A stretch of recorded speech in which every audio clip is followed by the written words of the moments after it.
Anyway, so I'll pass. I'll set these here. You guys can pass them around as you like. You are live. I am live, which is always good to know. I'm alive. So here we are again. This is August 21st, as cards are being handed out. The question before the group is along the lines of where do you want to focus the Bible study? The first week we focused in on the previous discussion that had been in place before I showed up here, which was what ought you to be looking for in a pastor that you called, and the answer was apparently somebody who is faithful to the Word of God. And I tried to add in there a reminder that the list of ordained men on call lists in the Lutheran Church Missouri Synod who are listed as not faithful to the Word of God, that's a really small list. So everybody is supposed to be faithful, because that's when you sign up, that's what you're signing up for. Last week, the second session was in response to the question I asked, and that is, what do you think a pastor, the one that you call, what do you think he would be looking for in a congregation? And the extent to which you as a congregation are lined up for what a pastor is looking for. And it's kind of like, well, what's a pastor looking for? And that's a little bit always the same, but always different. What is it you think a pastor is looking for in any congregation, and what would God be looking for from you, Trinity Lutheran Church, specifically?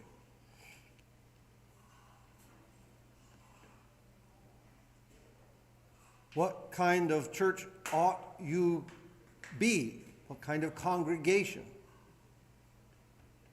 Faithful one. Faithful too. So if everybody's faithful, if the pastor is faithful and the people are faithful, everybody will get along famously. Or not. Or not. That's okay. And so people who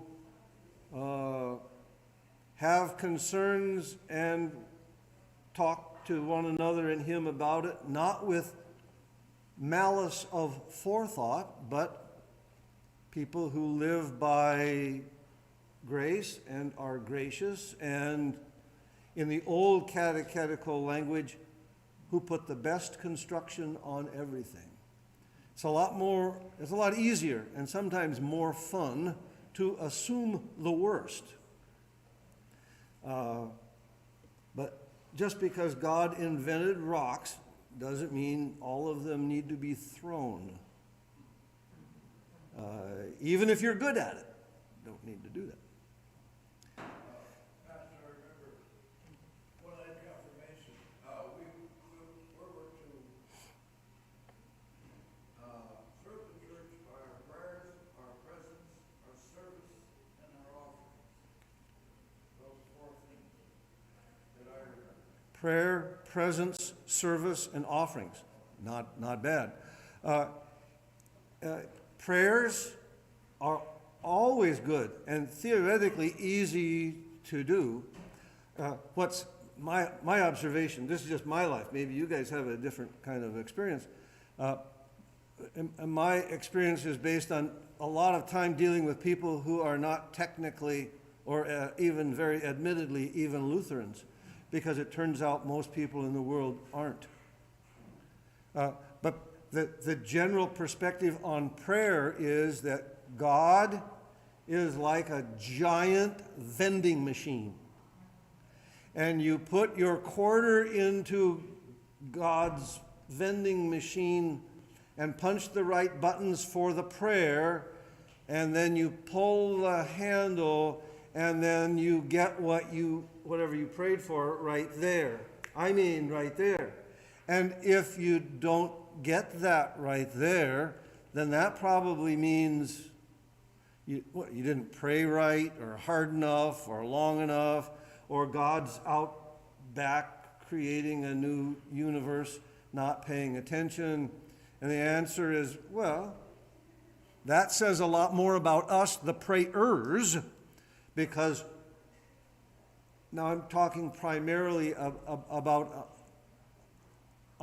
Americans, our society, because we're kind of a demanding bunch of folks, Americans are. We want people to perform, and I mean right now. And we are prepared, where's my pen? We are prepared to give an evaluation score on one another and on God because we want God to perform according to our expectations and requests. We forget God says, wait. Wait. And now, who are we to put a timetable on God's response, much less to say what his response ought to be? It takes faith to hear what God has to say. And God's answer could be yes. God's answer could be no. And God's answer could be, wait a minute, I've got some things I'm working on first. Take a little break. That doesn't match up with our perspective. But never underestimate the value of prayer. What would that have to do with a congregational's relationship to her pastor?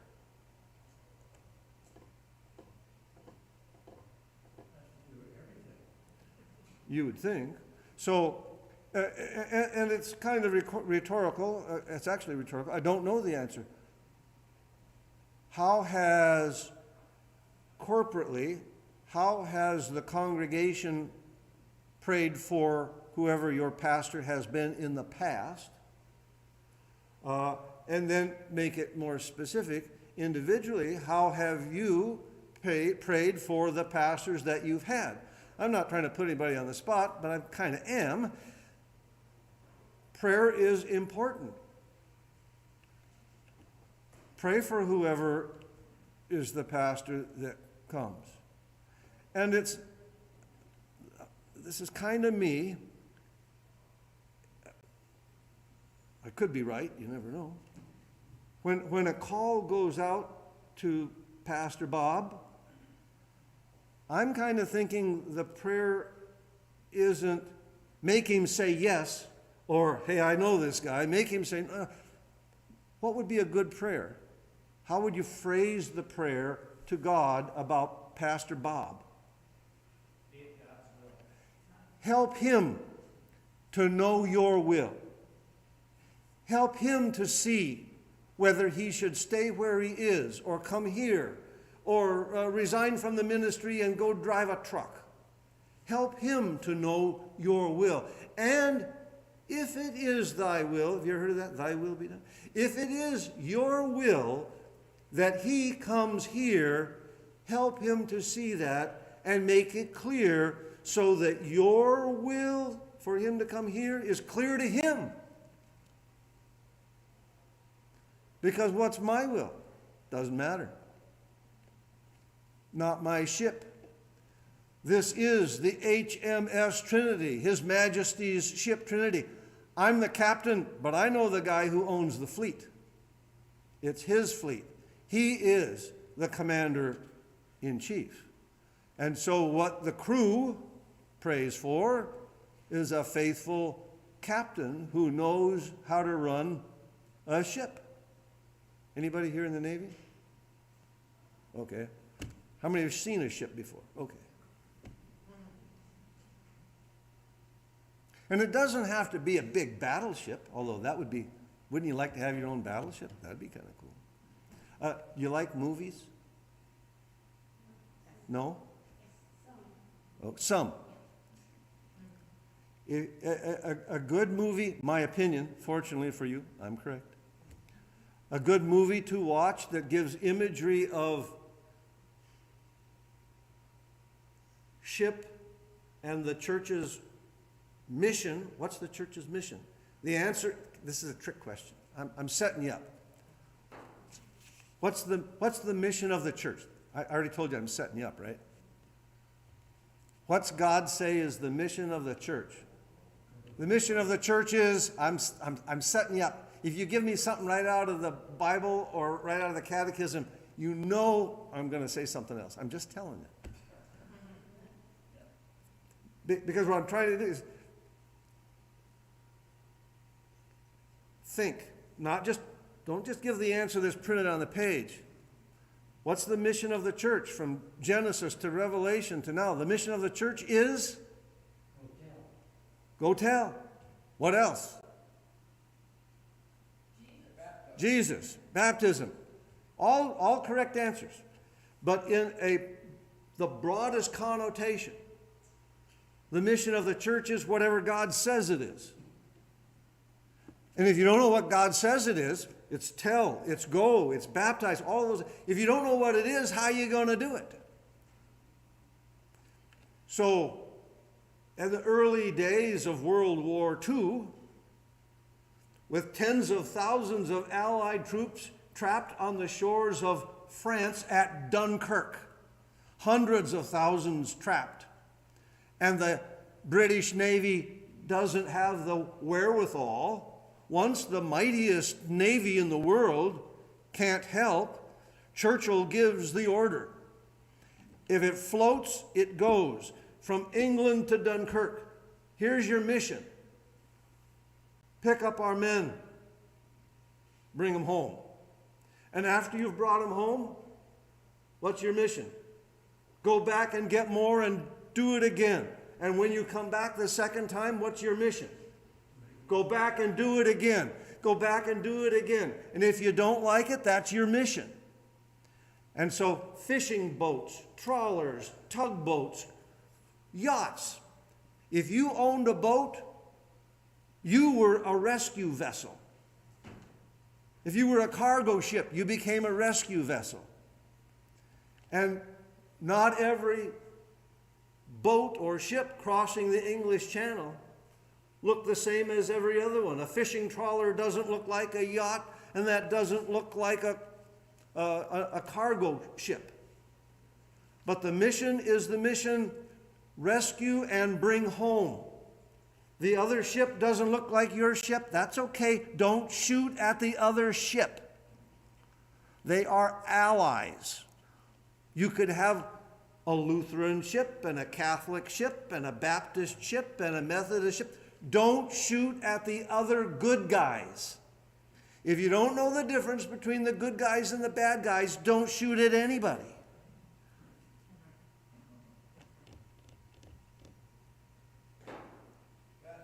Yes, sir. There's an article in Reader's Digest, the recent Reader's Digest, 9/11, that nobody has said it much about, was the rescue of people on 9/11 when the towers collapsed. The people were going to the shore, and there was they're going to the water to hope somebody pick them up. Mm-hmm. And there were boats of all kinds that came and picked them up. Mm-hmm. There you go. And here I am the captain pro tem, and you are His Majesty's ship, the HMS Trinity. What's your mission? Know your mission, do your mission. And if you don't know your mission, you're probably not going to get it done, except by divine floopenstance. And prayer is part of that. Help us to understand, help us to know what our mission is. The movie is Dunkirk. It came out, I don't know, 7, 8 years ago. I don't know that it even won any awards, but it's a study of mission, the mission from God.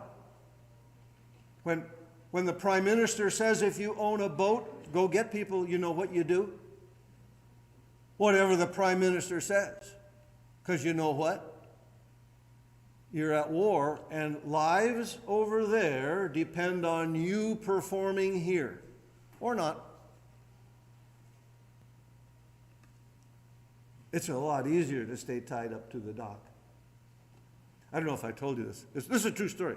Sometimes I tell things that are kind of true. But anyway. We lived in Saskatchewan, Canada at the time. And for some reason, I had a couple of days off and went north with my wife, and my in-laws were there. Anyway, we went to some lake up north. Anyway. And it's kind of like a 3 or 4 day vacation, and everybody's sleeping, and I'm done sleeping. I try to sleep until 5 o'clock. That's because that's what I do. So I get up and I'm out walking around, and here are 4 guys that are up at the crack of early, and they're walking from whatever cabin they were had rented, and were walking to this lake. And the lake went from here to, I don't know, Rochester, a huge, huge lake. And these guys are walking along, and they've got their life jackets and little price tags hanging on them, and they've got rods and reels with the tags hanging on them, kind of like the mini pearl hat kind of a thing. All this stuff was brand spanking new, and it was easy to tell. And so they had rented a little 14-foot fishing boat with a 25 horsepower motor on it, and they all carefully got into this boat at the dock, and the guy got in the back and got the motor started up, and it looked like guys are getting all their gear ready and all cranked up, and they untied the boat from the dock. That was a good sign. And they cranked it up. This lake that I mentioned is a big lake. They went from here, probably out to where that side door is, and they turned off the motor, and they all threw their bait in the water, and they fished.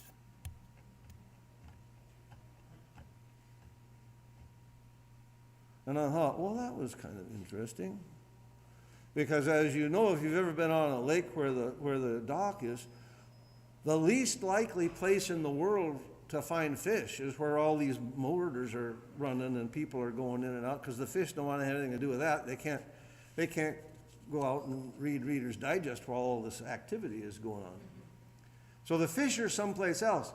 But when those guys went back at the end of the day, I'm betting with not one fish in sight, they all went back and told their wives, yeah, I went fishing today, honey. And they thought they had. And they kind of did, but kind of not.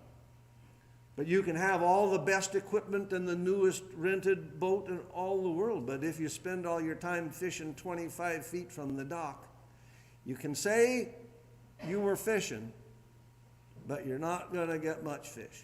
Anyway, and praying and fishing go together. The more you fish, the more you learn to pray. Did you know that? I've always tried this, had 0 success in any congregation, 0.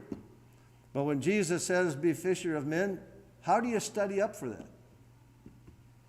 This is not really a trick question, but it's kind of a trick question. You go working on fish. Because if you can't be a catcher of fish, you're going to have a really hard time figuring out how to fish for men. How do you catch fish? You got to go where they are. What a concept.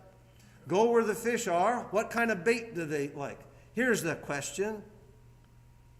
Where they are in that river, it's a cloudy day, and there's silver salmon in that river on a cloudy, rainy day. What bait works better? A lure that is gold and has a pink center, or a lure that's a spoon that's silver and has a pink center? Because you want to use the right bait. Which one works better? And the answer is, well, you could fish all day with one, and if you don't catch any, then you try another one. If the bait doesn't bring results, change the bait. Or just keep doing the same thing all the time. It turns out it's a lot easier to just put one bait on and keep using it all the time. And then you can say it was the lure's fault. You said prayer first for a congregation. What was your second one? Presence. That's a whole new thing, in my opinion. And I'm the one up front. Here's why presence is important but different now than before. In America, anyway, from my perspective, it goes like this. Somebody asked me when they were talking to me about filling in here for a while, about what I thought about this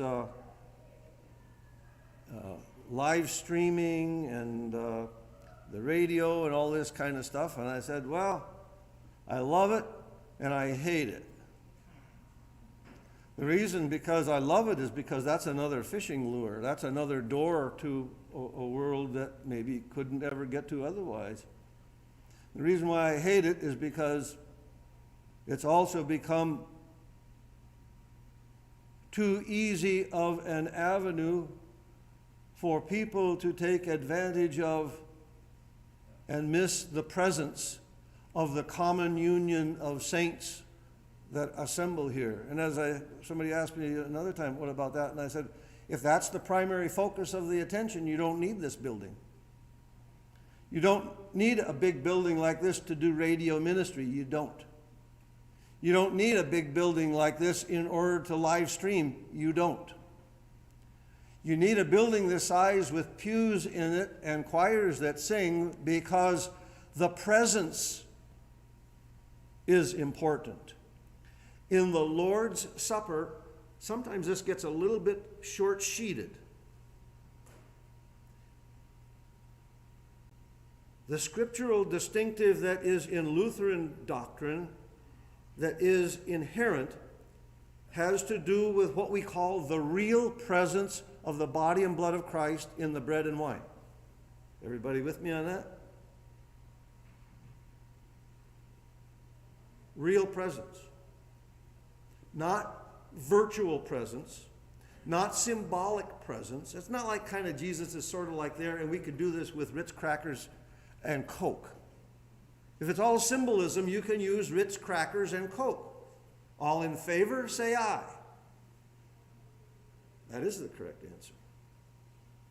But some people can try that. That's not my responsibility. In, with, around, under, and through the bread and the wine is the body and blood of Christ. But if the real presence of Christ is key in the sacrament, the real presence in the church of people who are the members of the congregation is also important, because there's no taking communion at home unless it is of the consecrated elements that have come from the church. So either then the value of the Lord's Supper has to be significantly reduced, or we have to get the Lord's Supper to the people who are stuck at home and would rather be here but cannot be. And those who are at home but could be here need to kick off their bunny slippers, get dressed, and come to church. I'm just calling it like I see it. But it's a lot easier to sit at home. It just is. IKEA Lutheran Church. Open it up in the box. Yep, some assembly required. Assemble. Giving up on the assembling has become a popular trend. In the VA, as I will report to you, and it's not a top secret piece of information, the fastest growing religious affiliation in North America is nuns, N-O-N-E-S. People who have church background and experience and don't want to come anymore. Why do some people stay home and watch the Bible study on video or watch the church service? Because you know what? It's a lot easier to get along with God than it is to get along with some people.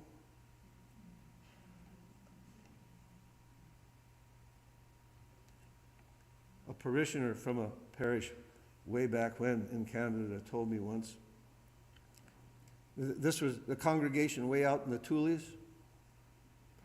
which is where, I guess God figured if I'm out in the Tulies, that's probably away from everything. But anyway, tough bunch of cookies, some really nice people, but they had developed a reputation where, you remember the old Gestetners where you'd crank them and the paper just flies out every time you crank them? That's the way it was for pastors. They'd get one in, they'd spit him out, and they'd get one in, they'd spit him out. It was kind of like, and then one of their vacancy pastors showed up, and he said, he has said really what was according to his experience, because he had also talked with some of the other pastors. He says, the word is out. He said, this is a true story. He said, the word is out. You don't really like your pastors. And he stood up front and he said, I'm here to tell you on behalf of us pastors, we don't like some of you either. I'm just saying. This common union of saints thing, striving to get into that narrow door. Why? Because there's a lot between us and from where you are and the door. And some of the people in the way are us. Okay, presence. Presence is important. Don't give up on presence. One of the things to encourage is encourage people to come together and worship. Here's how American thinking, from my perspective, has gotten in the way. I don't want to go to church anymore because of, I got this, that, the other thing. Because my question is, so it's all about you, right? What if somebody in that congregation needs you to come and be by them, to give the encouragement, to pat them on the back, to say, have a great day, the Lord be with you, or can I borrow you the chain from your tractor because I got to pull a stump? Either you are together in that conversation or you're not. And you can stay at home. Yes, you can. There were some flowers around the other day. You can cut those flowers and you can put them in a vase and they can sit in that vase. But they won't last as long in the vase by themselves as if they were connected to the rest of the bulbs still planted in the garden. There is that connection. It's those three little banners up front where they connect. Go. What's the second one? Grow, connect, grow, and go. You can still be connected by video and radio and YouTube and Facebook. You can have some kind of an connection. But the theology of the cross is the Father says to the Son, boy, there's some stuff going on down there that needs to be fixed. What can we do about that? And the Son says to the Father, well, I'll go down there. Really? Thank you very much. Okay, we'll set that up. We're going to call it Christmas.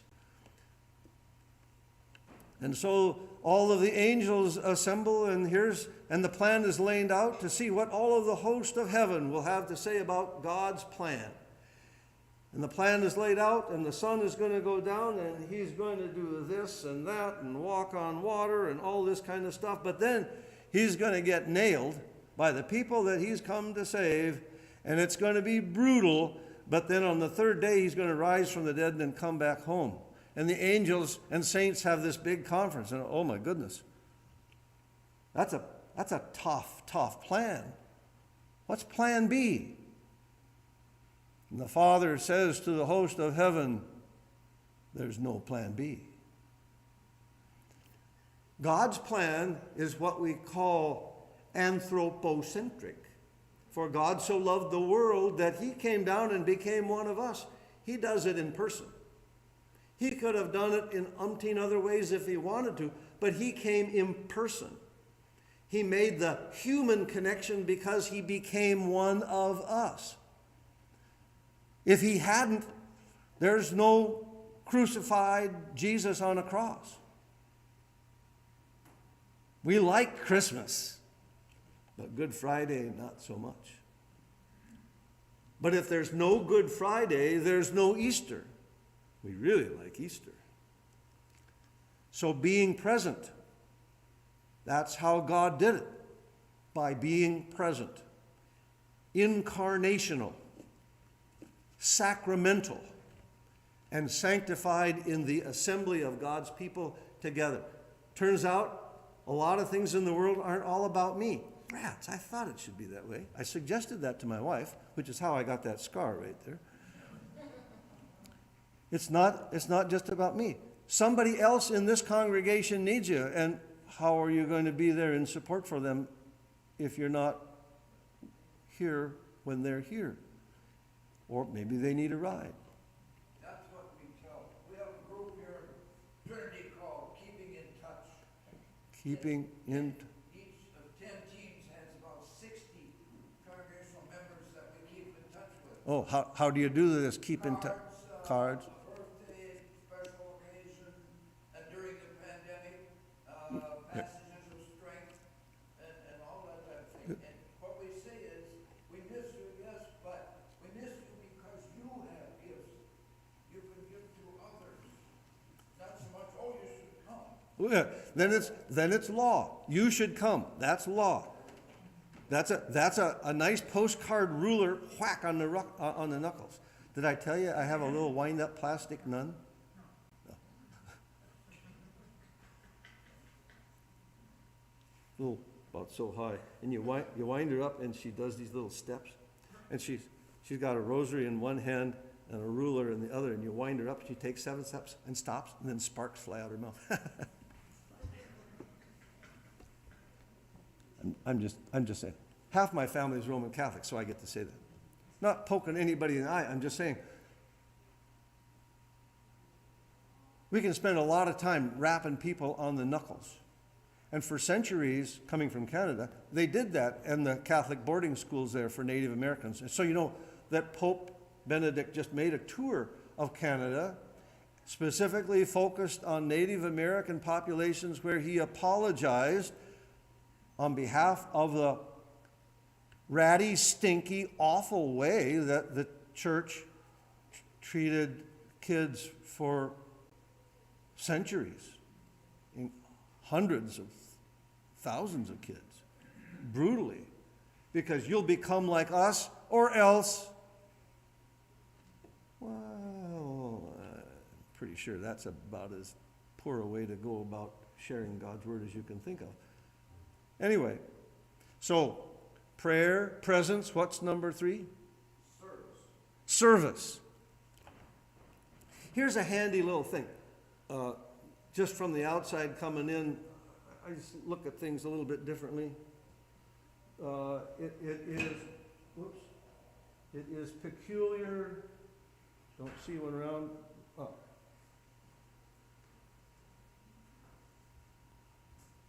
But again, as a congregation, you have more resources here than I'm accustomed to.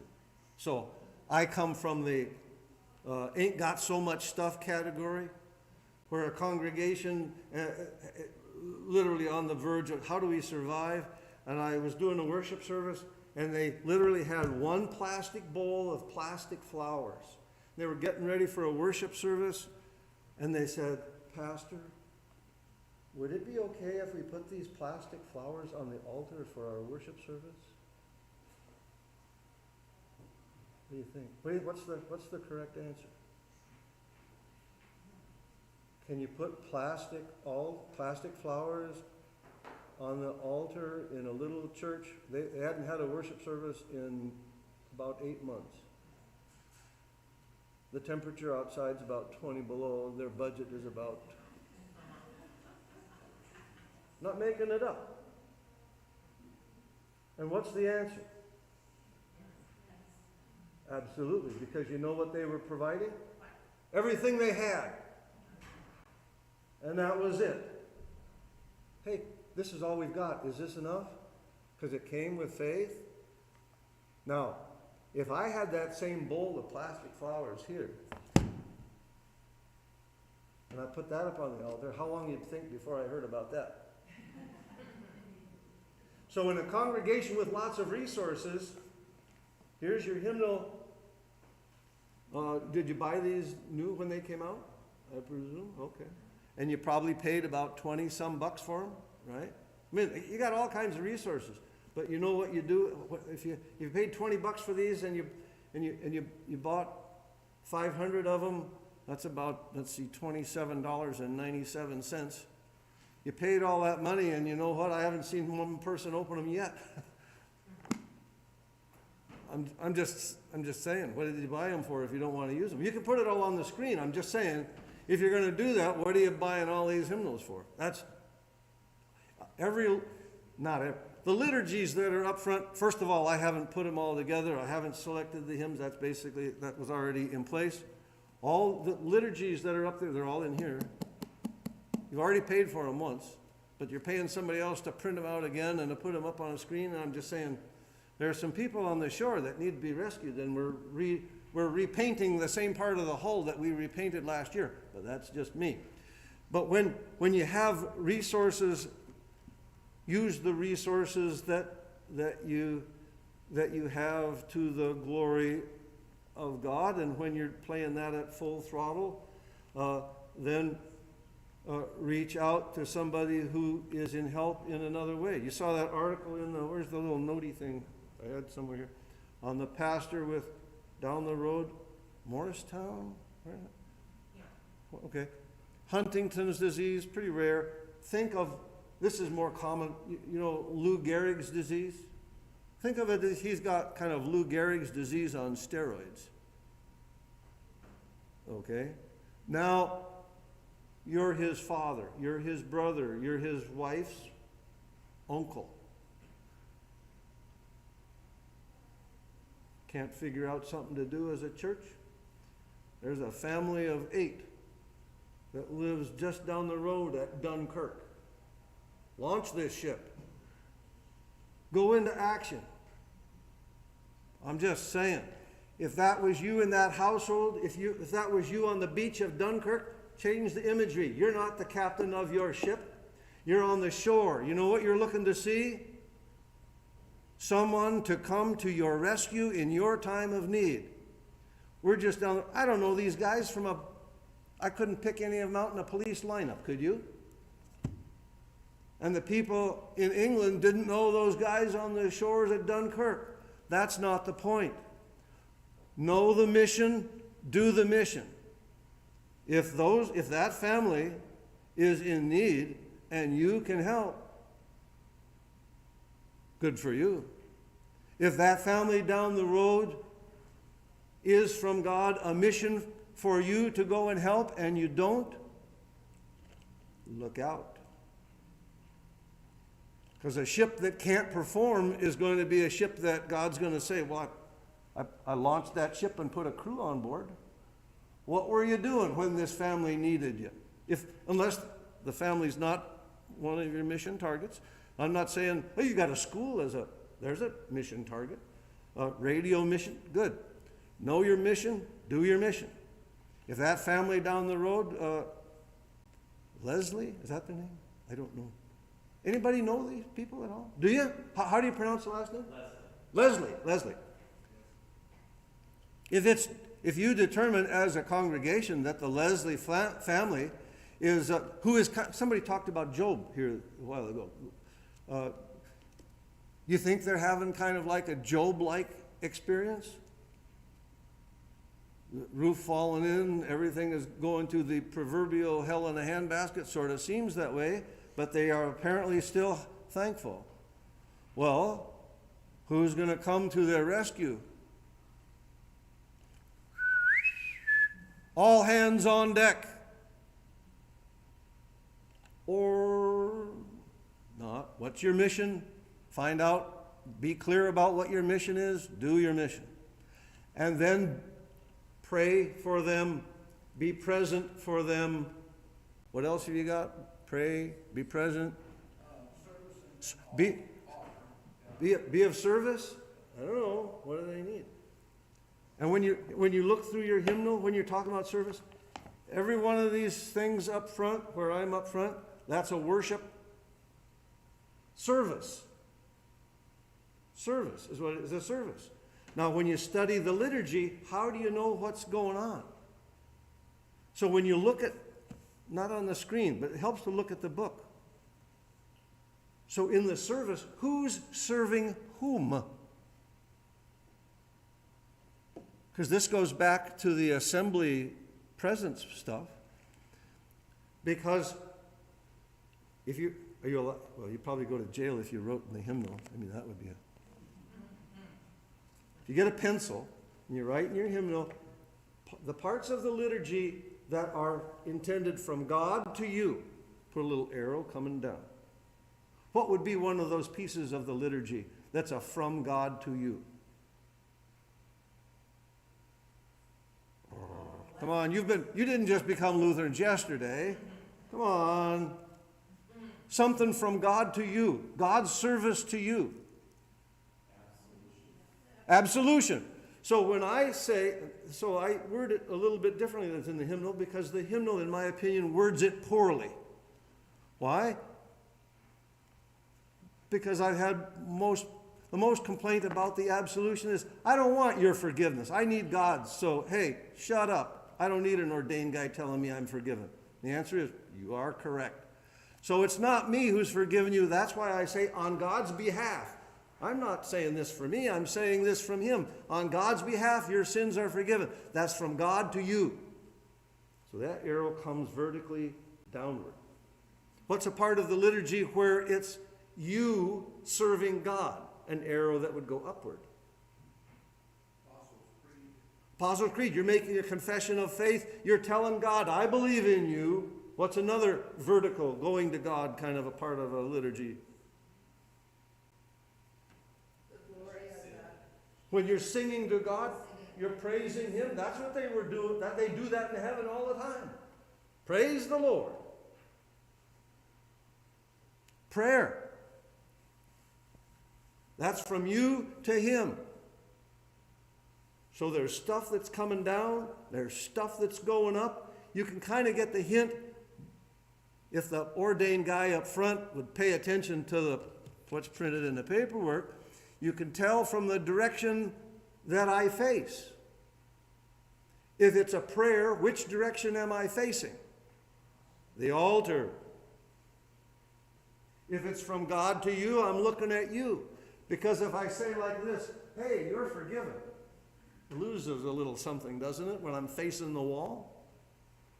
But there are two more dimensions. There's from God to you. There's from you to God. And there's from you to one another. It's the mutual support of the common union of saints, because when you're singing, you know what? I'm listening to you sing, and that, boy, I find that kind of encouraging. Try getting together in somebody's basement and sing "A Mighty Fortress is Our God" with 3 people. Then put 300 people in the church and sing it. Is there a difference? Can you feel the difference? I can. Man, that's something. When the liturgy is sung, we praise thee, we bless it. We bless thee, we worship thee, we glorify thee, we give thanks to thee for thy great glory.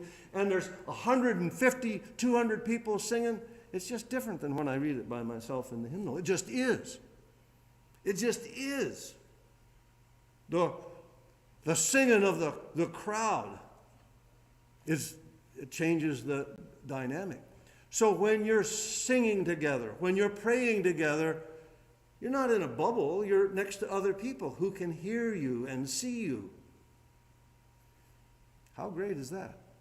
So that's vertically from God to you, vertically from you to God, horizontally you to other people, and other people to you. Have you ever felt that when somebody came up and, or those cards, when somebody said something to you and it was kind of like, boy, that just helped. That was just what I needed to hear. Thanks. And then there's the fourth one. Yes, ma'am. One thing, you're talking this, the horizontal, one thing we lost with the pandemic is we don't shake hands and greet each other and wish and ask for God's blessing on each other like we used to. Yeah. And so, this is why the governor of Minnesota will never be an ordained minister, because when the governor of civil authority, the government, says all this assembly in churches in numbers, stop it. The answer is somebody should have put a flaming arrow right into his front door, because he has no jurisdiction in the church, and yet everybody across the board did just what he said.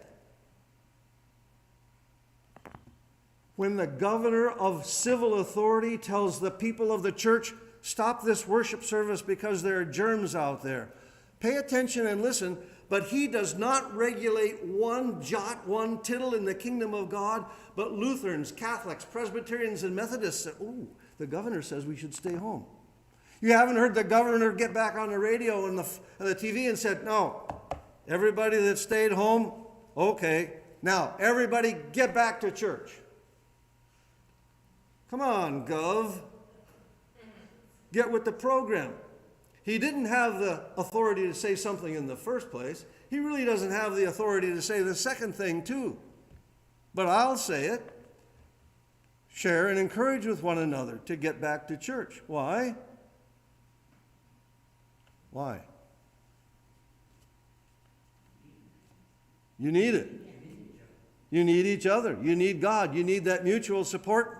And if God's your father, he said, because I said so. Remember the Sabbath day? Keep it holy.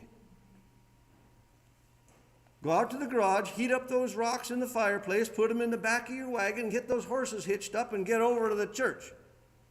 Okay, it's 20 below outside. Still the Sabbath day. Put your coat on, go to church. Get the kids loaded up back by the rocks in the back, and then we'll get to church. We'll take the sleigh not on the road because that's kind of bumpy. We'll cut through the fields. Because you know what? God said, remember the Sabbath day and keep it holy. Apparently, worship, corporate worship, is important to God. Why? When you ask your dad, when he said, go do this, and you said, why? And he said, because I said so. But I'm not feeling like it because it's too nice, it's too cold, it's too rainy, it's hunting season. And when God say, because I said so. Turns out, just like he had a little conversation with Job. Job, what are you complaining about? Were you around when I created everything? Who do you think you are, Job? You weren't around to give any comment on creation when I laid the foundations of the earth, when I put the sea in its place, when all these creatures were put in place. You didn't have anything to do with that. Who in the world do you think you are? And the answer is, well, I'm an American, and I really value freedom, which means I get to do whatever I want. And the governor said, and then your father reaches over, got that switch that was up behind the door. Now he'd go to jail for it. But he got the switch behind the door, and then he leaned over and said, say what? And then as a kid, you know what you did? You respected your father, because when your dad said something, it meant something. Back when? Where's my pen? I don't have it with me. We could scratch out that commandment, right, shortly, and then we wouldn't have to mess with it, because God keeps throwing this stuff out there. When is he going to come around?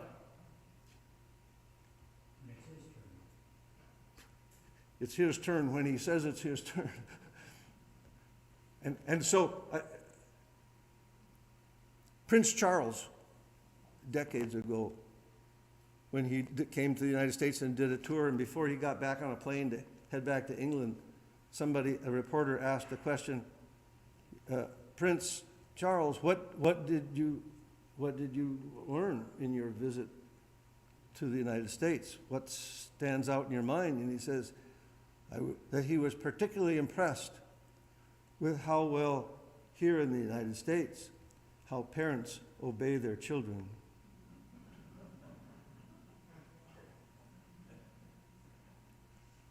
True story. Who's running the show? And the question is, who's running the ship? It's God's ship. Who's running your life? Did you think it was your own? It's God's life. You think you get to do whatever I'd like to do whatever I want. I've mentioned that to my wife so many times. For some reason, she's reading a different owner's manual. So we have prayer and service and present offerings. That's a kind of been around in the Bible for a long. On offerings. Normally take a whole month. Well, it's kind of like that. Let's just go with the psalm for the day. Feel free to take one of these hymnals and mark them up. They're yours anyway, right? By the way, you have 3. I got 3 minutes. So when it comes to offerings, we prefer to kind of drift to the Old Testament stuff. I'm your God. Your sacrifice. I'm not chewing you out for your burnt offerings. You're always doing these offering kind of things. But you're thinking I need these sacrificed animals, these sheep, these goats, these birds. Said, I don't need you to provide me with breakfast, lunch, or dinner. If I was hungry, I wouldn't tell you. This is my creation. You know that, right? So I really don't need this stuff. And Lutherans like to stop right there. Okay, I'm done. Because God doesn't need my stuff. Offer to God a sacrifice of thanksgiving. I'll just say a prayer of thanks a lot and call it good. And then play that card, because the next time is you're going to have to call upon Him in a day of trouble, because if the offerings aren't there in some way, shape, or form, that the prayers and the other stuff, anticipate days of trouble. Because in this country, pretty much everybody speaks 2 languages: English and money. Everybody speaks money. And you know that when these lights are on, you know what it does? Generates a bill. To build this building and preserve all these stained glass windows, that took what's called money. That's not putting money first. It just says, you know what? Your car needs gas, and for things to operate, it takes money. If you don't like it, still costs money. And the upshot of it is, first parish, had dual parish, no lie. The first, you maybe remember this, the first congregation, the larger of the 2, every year they would publish a list of every family by name and what your offerings were and handed it out in the newsletter to everybody. All in favor, say aye.